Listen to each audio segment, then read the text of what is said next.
I interviewed you on the radio, and we're going to talk about what I interviewed you about, and it's a veterans program coming up, an opportunity, an entrepreneurial opportunity for veterans coming up. But first off, you teach here at Wesleyan, and we're going to get to what you teach, but you're actually no stranger to the private sector yourself. No, DP, I've actually spent about 18 years in corporate America, working for different companies, starting them out, fixing them. I've also been an entrepreneur myself, so I've been out there trying to generate business. What do you teach here? I teach finance courses, business courses, mainly all courses for the business division, and I also teach entrepreneurship, entrepreneurial finance, small business management. What we've seen grow on the campus here with the Gateway Technology Center, and now you head up the Eastern North Carolina Center for Business and Entrepreneurship. What is that? Well, the Eastern North Carolina Center for Business and Entrepreneurship is something that we just created. We put together a business plan last year, then we went out to raise funds, and really, DP, our task is very large, but our mission and our vision are very, very clear and succinct. And those are, one, to create jobs in the Eastern North Carolina region, and two, to help return prosperity to the Eastern North Carolina region, working through students and through the local community. Because of small businesses, and I actually asked you this on the air, and I used Mayo Body as an example. Because, you know, we talked about the 15-cent hamburger in the early 60s. And is it tougher now, though? What do you tell your students?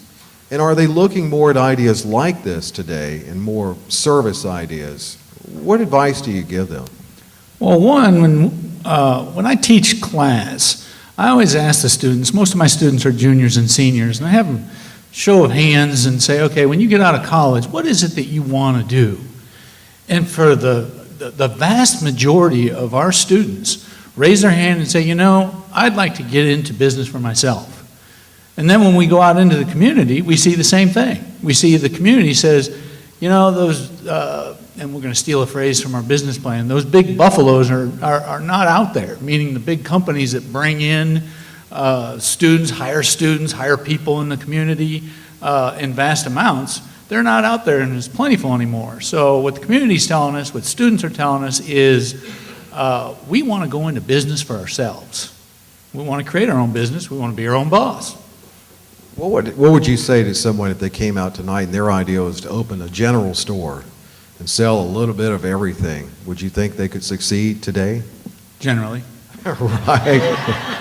I would worry about that. Hey, let's talk about the veterans because I interviewed you on this. What is the entrepreneurial opportunity for area veterans?